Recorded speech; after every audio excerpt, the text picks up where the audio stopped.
good.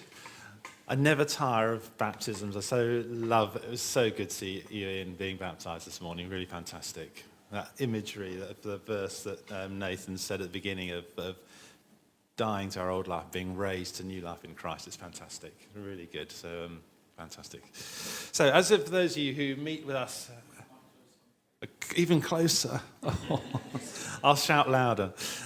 As those of you that are with us regularly will know, we've just completed a series on the fruits of the Spirit from Galatians chapter 5. So we've looked at, and you should all know these, love and joy, peace, patience, kindness, goodness, faithfulness, and self-control. Very good, well done. These are all words that amazingly and gloriously describe our God. But as God, by his Spirit, lives in us, they're also words that will come to describe us. It's a wonderful truth that through us, God displays his character to the world, and may it be ever more so. So this morning, I'm going to stay with the subject of fruitfulness. But I'm looking today at a fruitfulness which is unique to God, a fruitfulness that we can benefit from, but one that we can't replicate or add to. So to do that, we're going to go into the Old Testament, to the book of Isaiah, and to the 55th book of that chapter of that book. And we're going to scan through the whole chapter this morning, but we're going to start with verses 10 and 11. So I'll read that to you. For as the rain and snow come down from heaven, and do not return there, but water the earth, making it bring forth and sprout, giving seed to the sower and bread to the eater, so shall my word be that goes out from my mouth. It shall not return to me empty, but it shall accomplish that for which I purpose, and shall succeed in the thing for which I sent it. We need to look first at the way those two verses, the words that those two verses start with. And it's for as and so shall. In other words, we can say, in the same way that the snow and rain come from heaven and make it bring forth and sprout, in other words, they cause it to be fruitful, in this same way, my word, which goes out from me, will be fruitful. It will accomplish its purpose. So this morning then, I want to look at the fruitfulness of God. So let's go to the beginning of that chapter. And a quick caveat before I start. As with most prophecy in the Bible, and this chapter is a prophecy, there are multiple levels of meaning. And I'm just touching on one of a number of threads in this passage this morning. There's more going on here than what I'm going to cover. That said, let me read the first few verses to you. Come, everyone who thirsts, come to the waters. And he who has no money, come, buy and eat. Come buy wine and milk without money and without price. Why do you spend your money for that which is not bread, and your labor for that which does not satisfy? Listen diligently to me and eat what is good, and delight yourselves in rich food. Incline your ear and come to me. Hear that your soul may live. Now, I've tried to read that with a bit of expression, but I haven't really done it proper justice, because I think we should really have in mind as we read this something of the marketplace, a market trader trying to get our attention because he's got a good deal for us. And I'm not going to try and act this out because that would be embarrassing. But you know the sort of thing I mean. They say, roll up, they say, fresh fruit and veg. See these beautiful mangoes. For you, my lady, 2 for £1. You get the kind of idea, don't you? You've probably heard them in the market. There's a sense of urgency about this. And so this passage is more like something like, gather round, people, listen up. Is anyone thirsty? Anyone out there hungry but got no money? Come here and listen to what I've got to say. I know that there are some of you out there who are working hard. You're spending your time and your money, your effort, and you're still not satisfied. I've got news for you today. Good news. Listen carefully to me, and I will tell you about the free gift that will satisfy you to the core of your being. That's the kind of the spirit of this passage. It's good news, and it's good news because it is offering the solution to a problem. And what is the problem? It is that people are spending their resources on things which do not ultimately bring satisfaction. And this was written over 2,500 years or so ago, but what has changed? There's another biblical book written at a similar sort of time by an extremely wealthy king. And in it, he describes his search for meaning and fulfillment. He says he built houses and he planted gardens, but that wasn't enough. He tried relationships with lots of women, and that wasn't enough either. He ate the best of food and the best of wine. He tried every experience that money would buy, and he denied himself nothing that he desired. And in the end, he wrote the whole lot off as meaningless, a chasing after the wind. Sounds familiar, doesn't it? I'm sure we've all read stories or heard of rich and famous people that have walked a similar path, tried similar sorts of things, and come to the same kind of conclusions. And yet many of us optimistically carry on looking for something in this world that will satisfy us. We all want love and security, peace and fulfillment. And these are all good things to desire, but are we looking in the right places? Now, if the adverts are to be believed, we'll find these things in experiences or possessions. Or perhaps we might look to family or relationships, or maybe you've tried career and money. And none of these things are bad in themselves, but are they enough? Could we ever have enough of these things to fill the hole? Can we be sure that in the end these things won't let us down? See, each one of us here is an individual, and we live in a world of maybe 7 billion individuals. So how significant are we? We live in a universe which we're told is billions of years old. Our lives are the merest flicker in the expanse of time. The universe we live in is more trillions of miles across than our minds can even begin to comprehend. In this context, what value do we have? What possible purpose is there in our lives? What does it all mean? What is the point? And in this passage, when the call goes out to all those that are hungry and to those that are thirsty, the call is going out to people that are asking these kind of questions. To those that are thirsty for the knowledge that they have significance and value. To those that are hungry for the satisfaction of knowing that their lives have meaning and purpose. The call was going out to those that had tried the things the world had to offer and found that they all failed to live up to the promises that had been made. However good the things were that had been achieved, they weren't quite good enough. And the same call goes out today. Are you hungry? Are you thirsty? Have you or are you spending your resources on things that won't ultimately satisfy? So this longing we have is an ageless longing. It's universal. It's real. And it's important. The writer of this passage, who is speaking on God's behalf, says there is a solution. But it's not something that we can earn or buy. C.S. Lewis said this of this hunger. Creatures are not born with desires unless satisfaction for those desires exists. A baby feels hunger. Well, there is such a thing as food. A duckling wants to swim. Well, there is such a thing as water. Men feel sexual desire. Well, there is such a thing as sex. If I find in myself a desire for which no experience in this world can satisfy, the most probable explanation is that I was made for another world. See, there are desires that we can satisfy with the things around us, but the fact that there are some desires which, even if we had unlimited resources, we would still be unable to satisfy, suggests the solution lies beyond what this world has to offer. It suggests, Lewis says, that we were made for another world. St. Augustine said a similar thing. He said, "Thou hast made us for thyself, O Lord, and our heart is restless until it finds its rest in thee. And that's what this passage is saying.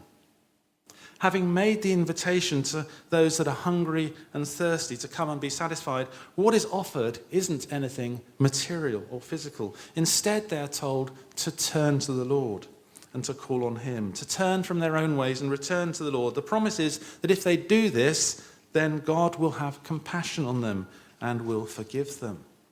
See, the solution to this longing that we have is to be found in restoration of relationship with God. We will only know our significance and our value when we know personally and that we are personally and individually loved and valued by God. So our lives will only have meaning and significance when we understand that God made us so that we could know him and be with him. We'll only know true peace when we find it in reconciliation with the God who wants us to know him as Father. So this passage holds this up as a solution to our hunger. It says we can have this prize for no money. It says that we should seek God, but it doesn't give us much more help beyond that. In fact, if anything, if we look at the next few verses, verses 8 and 9, they actually seem to throw up a bit of a barrier because they speak of the distance that there is between us and God. It says, for my thoughts are not your thoughts, it says. Neither are your ways my ways, declares the Lord. For as the heavens are higher than the earth, so are my ways higher than your ways, and my thoughts than your thoughts. So even the thoughts of God are beyond our reach. His thoughts, his ways, these are further from us than the heavens are above the earth. How then can we possibly reach God? The prize seems tantalizingly out of reach. And this is the context then in which we find the verses that I opened with this morning. For as the rain and the snow come down from heaven and do not return there, but water the earth, making it bring forth and sprout, giving seed to the sower and bread to the eater, so shall my word be that goes out from my mouth. It shall not return to me empty, but it shall accomplish that which I purpose and succeed in the thing for which I sent it. This is God speaking of his solution. This is how he will make the unattainable attainable. This is how he will bridge the gap. And we can read the previous verses in this context. As God's thoughts are above our thoughts, so is his solution one that we could never have thought of.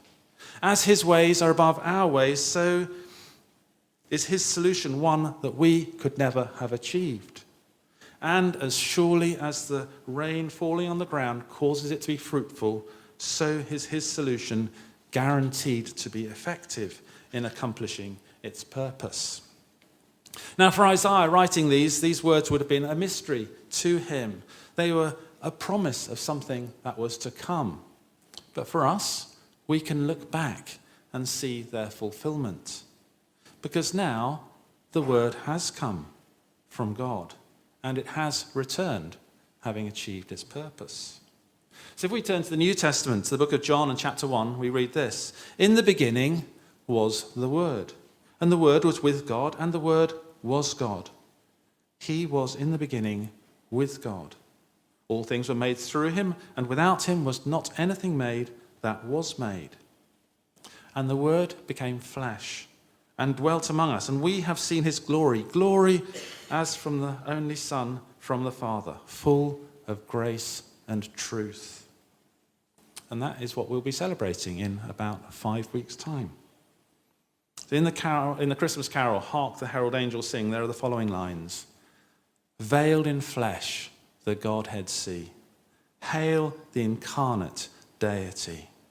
Pleased as man with men to dwell, Jesus, our Emmanuel. And this is what it's talking about. The word of Isaiah 55, the word of John 1 is Jesus. Jesus, who is God, this Jesus has come from the Father to live on earth as a man. This Jesus is God in the flesh. And he came so that God could give, and this is John 1:12, all who receive him, who believe in his name the right to become children of God. This was God's solution to the gap that existed between God and man, and that was that he would come down. He would come down and live among us. He would make the way so that we could become children of God. He would make the way so that we could be reconciled to him and live in restored relationship with him. You see, this gap between God and us isn't just one of scale or distance. It's not just that God is bigger than us or that God is cleverer or more powerful than we are. The gap is because God made us to be with him, and instead we chose to go our own way. Rather than trust him, we chose to trust ourselves. We broke relationship with God, and that wasn't okay. That wasn't something that God could just ignore. And it wasn't something that we could fix. The penalty for our rebellion against God was separation forever from him. To be separated forever from the one thing, the one person that could ever make us complete. But what we couldn't fix, God did. And on the cross, as Jesus died, he suffered the consequence of our actions. He suffered separation from his Father. He died the death that was rightfully ours. And as he did, he bridged the gap between God and man and made the way so that we could be reconciled to him. Speaking of his death in John 12, Jesus said, "The hour has come for the Son of Man to be glorified. Truly, truly, I say to you, unless a grain of wheat falls to the ground and dies, it remains alone. But if it dies, it bears much fruit." Jesus came to the earth for this purpose, that he would die in our place, and that having died, he would bear much fruit. And right at the point where he did that, at the very end of Jesus' life, as he was dying on the cross, he cried out these words, "It is finished."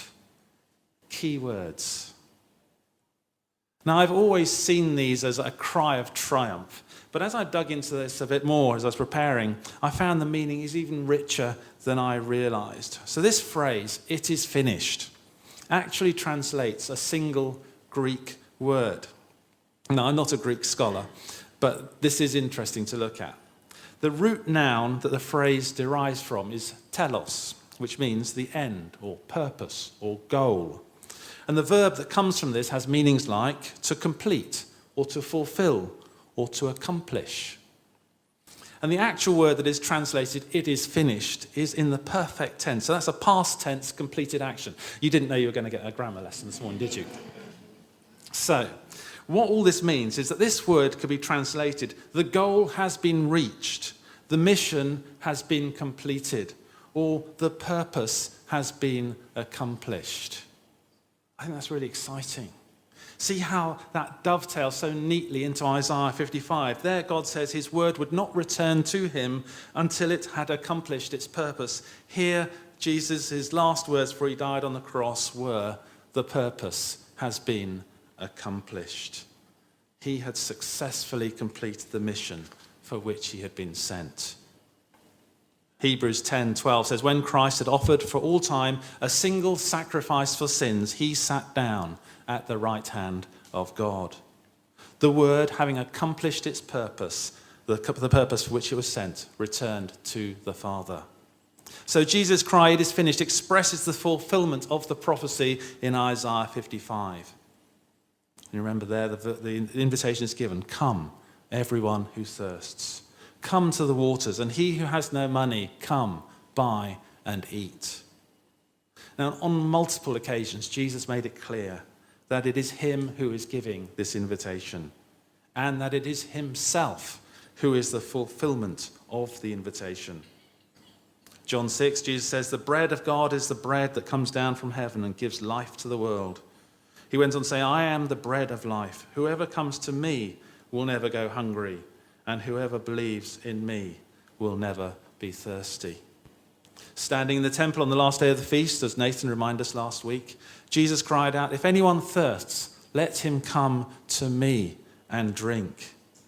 Then John 4, speaking to the woman at the well, he says, everyone who drinks this water will be thirsty again, but whoever drinks the water I give them will never thirst. Indeed, the water I give them will become a spring of water welling up to eternal life. Come to me, Jesus says, and I will give you the one thing that can satisfy your hunger and your thirst. I just want to return to a moment to the phrase, it is finished, because there's a little bit more to it than I didn't say already. You see, I've described the tense here as the perfect tense, but actually there isn't a direct parallel to English. Now again, I'm not a linguist. I can do past, present, and future. Beyond that, my head starts to spin. But this is worth looking at. See, the Greek tense that is used here is a combination of our past perfect tense and our present tense. So it's an action that has happened in the past. It's an action that was completed in the past. But it is an action that has ongoing consequences in the present and on into the future. And in fact, that is exactly what we see in the verse from Hebrews that I quoted. Christ had offered a single sacrifice for sin, a past completed action, but this offering was for all time, present and future. So the invitation that Jesus was giving to the people at the time he was here on earth wasn't just for the people then. The sacrifice that he made on the cross isn't just something that happened in the past. This was something that is for the present and for the future. It is for the people then, and it is for people now. And it's not even just for this time, but it is now and forever. Is anyone hungry? Is there anyone who has a sense of longing that nothing seems to satisfy? Jesus says, come to me. Jesus will give the fruit that only God can give, freely and without price. The fruit of restored relationship with God himself. The fruit of knowing your identity in God as one chosen, loved, and secure. And it's a fruit that will never perish or fade. Just briefly then, the last verses of Isaiah 55. For you shall go out in joy and be led forth in peace. The mountains and the hills before you shall break forth into singing, and all the trees of the field shall clap their hands. Instead of the thorn shall come the cypress, instead of the briar shall come the myrtle, and it shall make a name for the Lord, an everlasting sign that shall not be cut off.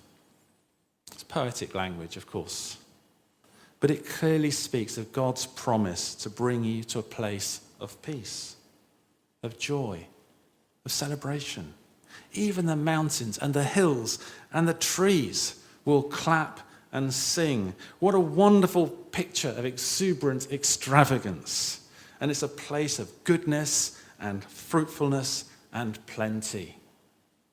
When God gives the invitation to come and eat, he's not just offering enough so that you don't starve. He's offering an abundance.